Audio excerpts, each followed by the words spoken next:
So resource conservation is very important. So this was all about the resources. Now the next topic that is basically related to land resource. देखो students, land resource बहुत important है. Land क्या है? अगर हम mountains पे खड़े हैं तो भी वो लैंड पार्ट है, अगर हम प्लेन एरिया में खड़े हैं तो भी वो लैंड पार्ट है, अगर हम प्लेटू एरिया में तो भी वो लैंड पार्ट है. So land resource is very important resource. It is basically we can say the natural resource means several kind of natural resources, or we can say several types of resources we are mainly obtaining from the land resource. So we all are performing several kind of economic activities on the land. हम बहुत तरीके की अलग अलग economic activities कर रहे हैं, किसके ऊपर? land part के ऊपर कर रहे हैं. So in India basically we can say that we are using land in different ways. हम लैंड को अलग अलग तरीके से यूज कर रहे हैं. तो हम बात करें यहाँ पर अगर इंडिया की, तो इंडिया के अंदर हमारे पास में जो लैंड रिसोर्स मेनली अवेलेबल है वो देखो इन कैटेगरीज के अंदर है. So means we can say that in India on 43% part we are having plains, मतलब 43% के ऊपर हमारे क्या है? प्लेन रीजन्स हैं, बिल्कुल लेवल पर, राइट. और 27% पार्ट के ऊपर हमारे क्या है? प्लेट्यू रीजन्स हैं. Plateau regions they are very rich in minerals. तो प्लेट्यूज हमारे 27 पार्ट के ऊपर है. 30% पार्ट के ऊपर हमारी माउंटेन्स हैं. ठीक है, अलग अलग तरीके के हिली रीजन्स हैं जिसमें आपके हिमालयाज भी आ जाते हैं, जिसमें आपके means we can say peninsular hilly regions भी आ जाते हैं, सेंट्रल हाईलैंड्स भी आ जाते हैं. तो सब यहाँ पर आपके मेनली इस माउंटेनियस रीजन के अंदर आ जाते हैं. तो 43% के पास प्लेन एरिया, 27 के ऊपर हमारा प्लेट्यूज और 30 के ऊपर हमारा माउंटेन्स है. इन तीन कैटेगरीज में मेनली हमारा लैंड पार्ट डिवाइडेड है, मीन्स हमारा लैंड रिसोर्स डिवाइडेड है, right. Then means land utilization. Land utilization देखिए हमारी कंट्री के अंदर हम लैंड को अलग अलग तरीके से यूज कर रहे हैं.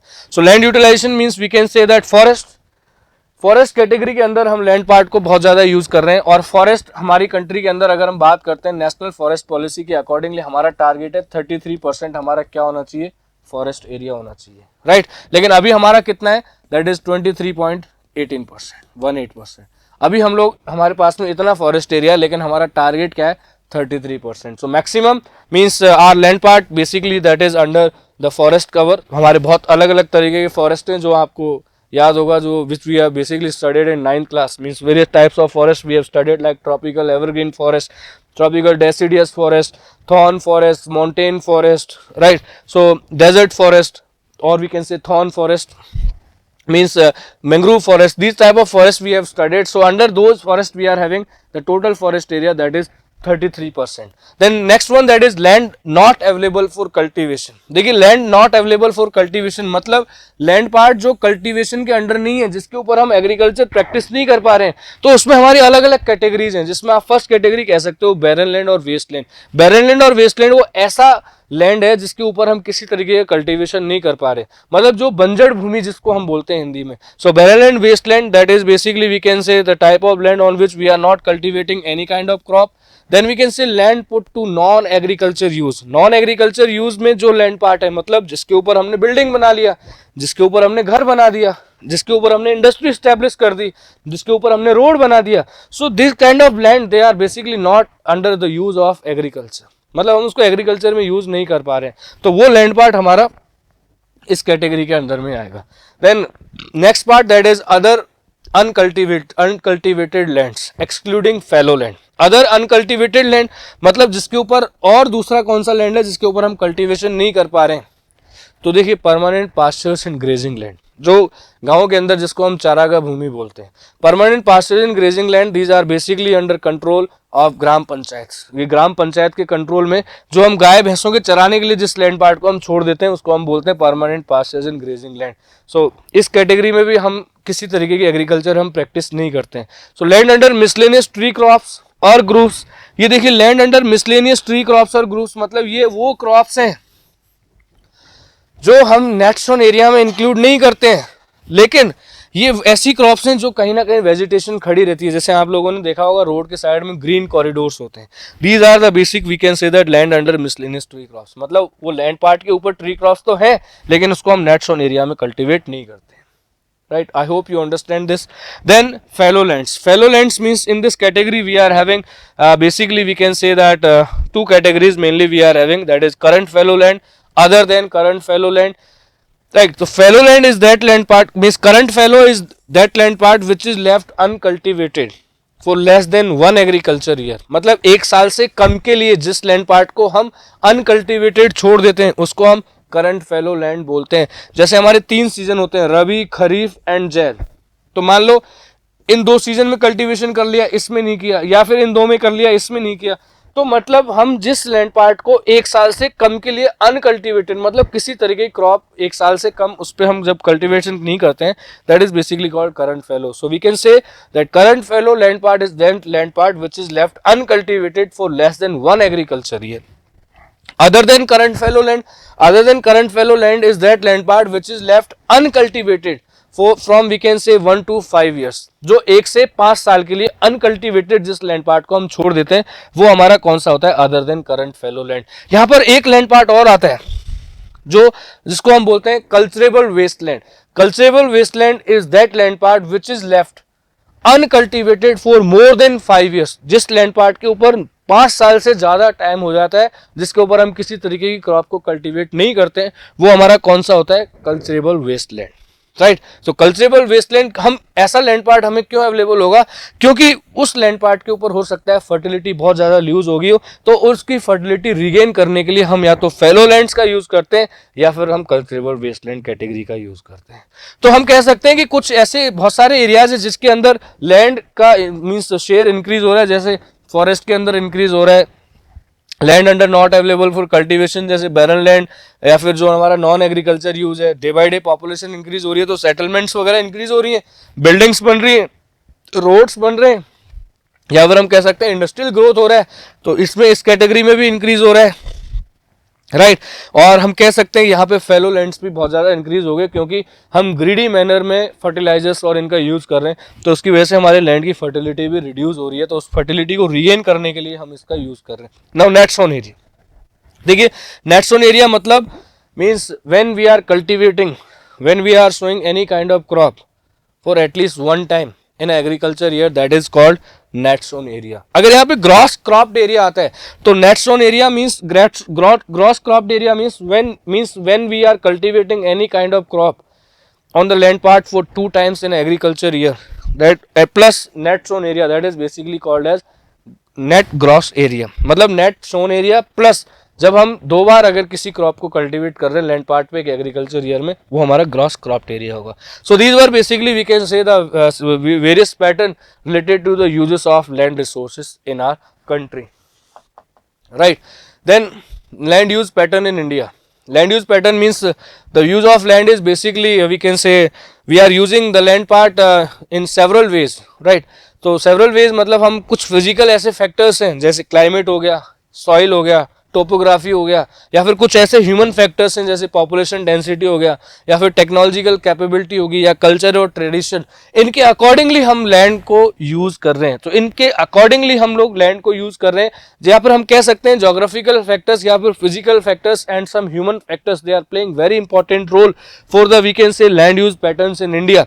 So in India basically we can say that 3.28 million square kilometer is the total area, which is basically we can say 2.4% of the world, and on that particular area we can say that 17% of the world population is residing in India, right। तो इतना resource हमारे पास में है, तो हम कह सकते हैं कि इस 3.28 मिलियन स्क्वायर किलोमीटर का हमारी कंट्री में जो लैंड पार्ट जो यूजेबल है वो 93% है। अब आप कहोगे सर 7% कहाँ है, सो 7% हम कह सकते हैं कुछ हमारा चाइना के अंडर में, कुछ हमारा पाकिस्तान के अंडर में, जिसको हम पीओके बोलते हैं, राइट। तो nets on area pattern very substantially from one state to the next, मतलब हर स्टेट का अलग अलग होता है, और इस लैंड रिकॉर्ड को हमारे कंट्री के अंदर कौन रखता है, that is revenue department. Revenue department आपका इस पूरे लैंड रिकॉर्ड को रखता है, जो हर स्टेट का अलग अलग होता है, तो ये हर स्टेट में अलग अलग नेट्स ऑन एरिया हो सकता है, right. So this is basically we can say that land use pattern we have adopted in our country. Now you can see this diagram means the pie chart we are having related to the comparison of land use patterns in India, means general land use category which we are having in 1960 to 61, then second one we are having that is related to 2008 and 9.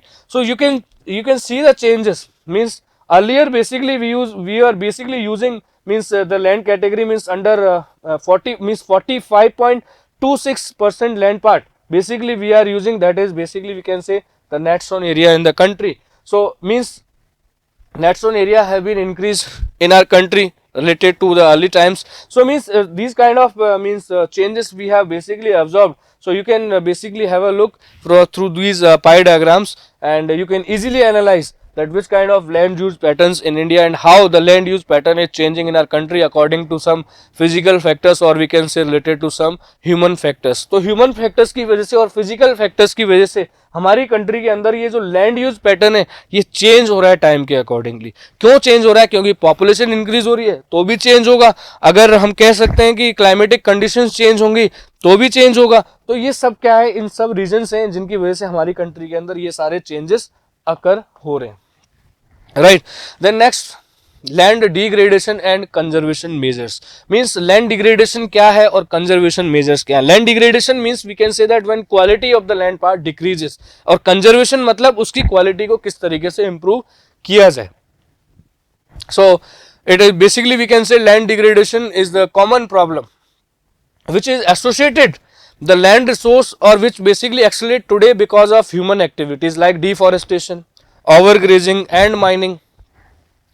Deforestation हम बहुत ज़्यादा कर रहे हैं, overgrazing हम अगर बहुत ज़्यादा प्रैक्टिस कर रहे हैं, माइनिंग एक्टिविटी अगर बहुत ज़्यादा हम लोग कर रहे हैं ग्रेडी मैनर में, तो कहीं ना कहीं लैंड डिग्रेड होगा. So some of the natural factors also we are having like water और wind, basically which is causing the erosional activities of topmost soil in the country. Then mineral processing is also responsible for land degradation. तो ऐसी बहुत सारी activities हैं जिनकी वजह से हमारा लैंड पार्ट डिग्रेड हो रहा है. Now some of the measures to reduce land degradation.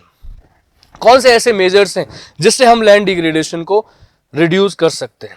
Right. So afforestation मतलब जितने ज़्यादा हम पेड़ पौधे लगाएं उससे हम लैंड डिग्रेडेशन को इम्प्रूव कर सकते हैं.